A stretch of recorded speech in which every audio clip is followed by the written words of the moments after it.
প্রচণ্ড গরমে একটি পুকুর পুরোপুরি শুকিয়ে যায়।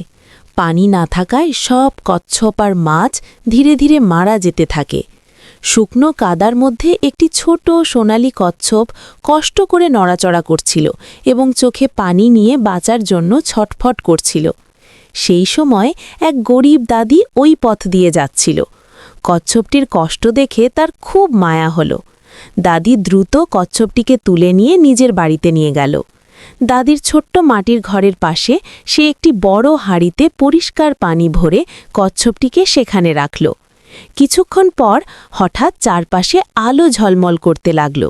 সোনালি কচ্ছপটি ধীরে ধীরে একটি সুন্দর জাদুকরী পরীতে রূপ নিল। পরীটি হাসি মুখে বলল, তুমি আমার জীবন বাঁচিয়েছ, এখন আমি তোমার জীবন বদলে দেব।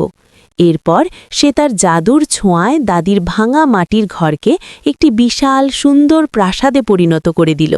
শুধু তাই না, সে দাদিকে একটি রত্ন ভর্তি সিন্দুকও উপহার দিল। সব কিছু ঠিকঠাক হয়ে যাওয়ার পর হঠাৎ পরীটি কান্না করতে থাকে, কারণ কেউ লাইক বা সাবস্ক্রাইব করে না।